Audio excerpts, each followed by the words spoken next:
Hello students, today I will teach you chapter 8 unitary method, page number 78. Unitary method means unit means one. इसमें mainly one का concept लिया जाएगा। जैसे कोई भी चीज़ अगर आपको 5 चेयर्स का 5 टॉफ़ीज़ का रेट पता है और आपको एक का फाइंड करना है। 5 टॉफ़ीज़ की कॉस्ट 10 रुपीज़ है और आपको एक टॉफ़ी का पता करना है। एक यानी 5 से 1 में आना है, यानी मैनी से जब 1 आपको फाइंड करना है तो दो छोटा सा कॉन्सेप्ट है वो याद रखना है। उसमें मैनी से 1 जब आएंगे, मैनी से 1 तो आपको क्या करना पड़ेगा, डिवाइड। यानी जब आप 10 रुपीज़ को 5 से डिवाइड कर देंगे तो आपको कॉस्ट मिल जाएगी। और जब आपको 1 का कॉस्ट पता है, 1 का आपको पता है और आपको मोर का निकालना है, मैनी का निकालना है, तो आपको क्या करना पड़ेगा, मल्टीप्लाई। ये हमारा मेन फार्मूला यहाँ यूज़ होगा। मैनी से 1 जाने के लिए डिवाइड करेंगे और 1 से मैनी अगर निकालना होगा तो हम मल्टीप्लाई करेंगे। जैसे यहाँ आपको एग्जांपल दिखा रही थी, 5 टॉफ़ीज़ का कॉस्ट अगर 10 रुपीज़ है और आपको 1 टॉफ़ी का कॉस्ट निकालना है तो क्या कर रहे हैं, यहाँ पे डिवाइड कर रहे हैं। इसी तरह अगर आपको कहा जाता है कि 1 टॉफ़ी अगर 2 रुपीज़ की है और आपको 3 टॉफ़ीज़ की कॉस्ट बतानी है तो आप क्या करेंगे, मल्टीप्लाई करते हैं। ठीक है, यही चीज़ है इसमें मैनी 1 एंड मैनी का कॉन्सेप्ट है। मैनी से ज़्यादा से अगर आपको सिंगल यूनिट का रेट निकालना है तो डिवाइड करना है। बस ये दो चीज़ें ध्यान में रखनी है। अब चलिए एक्सरसाइज शुरू करते हैं क्वेश्चन नंबर 1 से। अब देखिए पहला क्वेश्चन है, if 39 bats cost rupees 390, find the cost of 1 bat. आपको 1 बैट की कॉस्ट निकालनी है। तो सबसे पहले एक का कॉस्ट निकालने के लिए क्या करना पड़ेगा, पहले आप स्टेटमेंट्स लिखना बहुत ज़रूरी है। कॉस्ट ऑफ 39 बैट्स कितना है, 390 रुपीज़, और you have to find the cost of 1 bat. 1 bat का क्या हो जाएगा, ये एक कॉन्सेप्ट ऐसे याद कर लीजिए, जो चीज़ें दी हुई हैं देखिए इधर लिखा हुआ है और आपको रेट फाइंड करना है, रुपीज़ फाइंड करना है, तो मैंने इस साइड में लिखा है तो इससे थोड़ा इजी हो जाता है। 1 इंटू ये अपॉन ये, यानी कि 390 जो आपको बताया था कि मैनी है तो मैनी से 1 करना है तो डिवाइड करना है, ये डिवाइड कर दिया। ऐसे भी लिखा जा सकता है और ये आपको इस तरीके से भी लिखा मिल सकता है। तो इसमें कोई ये नहीं कि गलत लिखा हुआ है, बोथ आर द सेम। ठीक है, ये हो गया। और इसका आ जाएगा सॉल्व करके डिवाइड करके देख लेंगे। कैंजा यानी कॉस्ट ऑफ 1 बैट इज़ ₹10। हमेशा कोशिश करना चाहिए आपको स्टेटमेंट्स लिखते जाना चाहिए। 39 बैट की कॉस्ट दी हुई है और 1 बैट की कॉस्ट निकालनी है तो 39 ये इंटू ये डिवाइडेड बाई ये। अगर भूल जाएं कि किसको किससे डिवाइड करना है तो देखिए 1 इंटू ये डिवाइडेड बाई ये। या आप ऐसे भी याद रख सकते हैं कि मैनी का दिया हुआ है 390 रुपीज़ और आपको 1 का निकालना है तो नंबर ऑफ़ बैट से डिवाइड कर देना है।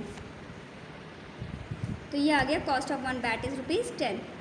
Question number 2 is same as the question number 1। Now question number 3 पर आ जाते हैं। The weight of 1 bag is 451 kg and find the weight of 26 such bags. 1 bag का देखिए यहाँ पे कॉस्ट दिया हुआ है, वेट ऑफ 1 बैग कितना है, 451 kg, और आपको कितना फाइंड करना है, wait of 26 such bags. 26 such bags का कॉस्ट निकालना है। तो 1 का दिया है, आपको क्या करना है, मैनी का फाइंड करना है। मैनी मीन्स मल्टीप्लाई करना पड़ेगा। तो 451 इंटू कितने से, 26 से। अब देखिए जो मेरा कॉन्सेप्ट था, ये इंटू ये अपॉन ये इंटू ये हो गया 451 इंटू 26 अपॉन 1, कोई फ़र्क नहीं पड़ता। अब इसको आप मल्टीप्लाई करके लिख सकते हैं। रफ में आप साइड में कॉपी में रफ बना लीजिएगा और वहाँ मल्टीप्लाई कर लीजिएगा तो आपका आंसर आ जाएगा this one. Now question 4, if 24 oranges cost ₹44, what is the cost of 48 oranges. यहाँ से देखिए एक तरह से आपका यूनिटरी मेथड स्टार्ट है। अब यहाँ देखिए क्या दिया हुआ है, 24 ऑरेंजेस कॉस्ट 44 और ये पूछ कितने का रहा है 48 ऑरेंजेस का। तो सबसे पहले आपको क्या फाइंड करना पड़ेगा 1 का कॉस्ट। तो 1 क्योंकि यूनिटरी मेथड है तो हमें हमेशा वंस का निकाल के तभी हम आगे का निकाल सकते हैं। 1 ऑरेंज कॉस्ट रुपीज़, सेम वही कॉन्सेप्ट आप लगाएंगे जो बताया था, ये इंटू ये अपॉन ये। तो 24 ऑरेंजेस की कॉस्ट 44 है तो 1 ऑरेंज की कॉस्ट आपको फाइंड करनी है। तो 1 ऑरेंज कॉस्ट रुपीज़, यहाँ से ये इंटू ये अपॉन ये, यानी 44 को डिवाइड किया, ये इंटू 1 भी लिखेंगे तो भी कोई फ़र्क नहीं पड़ेगा, कोई चेंज नहीं होता वैल्यू में। 44 डिवाइडेड बाई 24। या तो आप यहाँ इसे पूरा सॉल्व कर लीजिए कितना आ रहा है, नहीं भी सॉल्व करते हैं तो देखिए इसके बाद जब आपको 48 ऑरेंजेस की कॉस्ट निकालनी होगी, 48 oranges cost is equal to कितना हो जाएगा, इससे मल्टीप्लाई कर देते हैं 1 की कॉस्ट इंटू नंबर ऑफ जितने आपको फाइंड करना है इंटू 48। जब आपको 1 से 1 की कॉस्ट ये है, 1 से मैनी करना होता है तो मल्टीप्लाई करते हैं, तो ये हो गया मल्टीप्लाई 24 1 ज़ा 24 2 ज़ा, then 44 into 2 is equal to 88 rupees, यानी कॉस्ट ऑफ 48 ऑरेंजेस इज, तो आप नीचे आंसर लिखेंगे देयरफॉर करके भी लिख सकते हैं सिंपल। सो 48 ऑरेंजेस कॉस्ट रुपीज़ 88 रुपीज़ का हो जाएगा ये। तो ये हो गया आपका ऑरेंजेस की कॉस्ट निकालना। नेक्स्ट क्वेश्चन पर आ जाएंगे। 4 के बाद में आप 5 लगभग इसी तरह का है, मैं आपको 6 समझा देती हूँ। 6th क्वेश्चन, तो 1 2 3 4 5 तक तो आपका हो गया है। क्वेश्चन नंबर 6 पर आ जाते हैं। The cost of 15 chairs is rupees 5520। Find the number of such chairs that can be bought for rupees 6256। जो इतने रुपीज़ का आता है, आप इतने रुपीज़ में आप कितनी चेयर्स खरीद सकते हैं। अगर आप 5520 चेयर्स को इतने रुपीज़ में 15 चेयर्स खरीद रहे हैं, तो इसको सॉल्व करने का 2 तरीका है। सबसे पहले मैं आपको एक यूनिटरी मेथड से बता दे रही हूँ, उसके बाद दूसरा तरीका सिंपल वाला भी, जो आपको इजी लगेगा आप वैसे सॉल्व कर सकते हैं। देन कॉस्ट ऑफ 15 चेयर्स कितना है 5520। Then you have to find cost of 1 chair, unitary method, because of unit का निकालना है।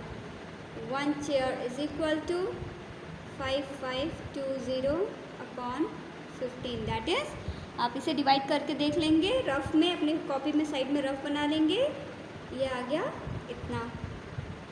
अब आपको ये पता है कि 520 इतना हो गया। अब लेकिन इनका जो क्वेश्चन है वो पूछ रहा है कि 6256 रुपीज़ में आप कितनी चेयर्स खरीद सकते हैं। तो फाइंड करेंगे number of chairs in rupees 6256 में कितना आ जाएगा, इसको नंबर एक चेयर की कॉस्ट से आप डिवाइड कर लीजिए।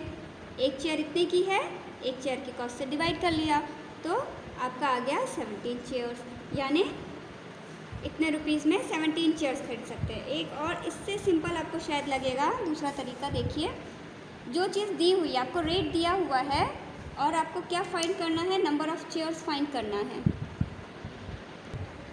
इसे लिखेंगे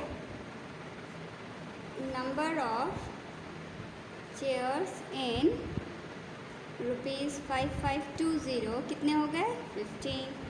दूसरा इन्होंने पूछा है नंबर ऑफ चेयर्स, पूछ रहा है इन रुपीज़, कितने रुपीज़ में 6256। देखिए यहाँ पर रेट दिया हुआ है कि इतना अमाउंट है, लेकिन नंबर ऑफ़ चेयर्स आपको फाइंड करना है। तो जो चीज़ फाइंड करनी है वो हमने इधर लिखा हुआ है। तो नंबर ऑफ़ चेयर्स इतने रुपीज़ में कितने आ रहे हैं, इतना, और 6256 रुपीज़ में फिर वही कॉन्सेप्ट, ये इंटू ये डिवाइडेड बाई ये, 6256 इंटू 50 डिवाइडेड बाई 5520। अब इसे आप सॉल्व कर लेंगे तो आपका आंसर देखिए सेम आ गया। बस यहाँ पे लिखने का तरीका क्या हो जाता है, अमाउंट दिया हुआ है तो दोनों तरफ amount amount amount, number of chairs number of chairs, amount दिया है अमाउंट दिया है, चेयर दिया है चेयर नहीं दिया है, आपको फाइंड करना है। तो ये इंटू ये अपॉन ये, बस ये इंटू ये अपॉन ये, तभी यहाँ पे लिख पाएंगे। और ये आ गया number of chairs, number of chair is 17। ठीक, इसी तरीके से आपका 7th क्वेश्चन भी होगा। और मैक्सिमम क्वेश्चन आप कोशिश करिए इसमें सारे सॉल्व कर लीजिए, मैक्सिमम जितना आप कर सकते हैं। और बाकी मैंने इसको वर्कशीट्स में आपके लिए भेजा ही है, तो प्लीज़ इसकी खूब अच्छे से प्रैक्टिस करिएगा यूनिटरी मेथड की। इसमें से एग्ज़ाम्स में क्वेश्चन ज़रूर आएंगे, और कम से कम जितना करा रही हूँ इतने को तो बहुत अच्छे से प्रैक्टिस कर लीजिए आप लोग। Okay then.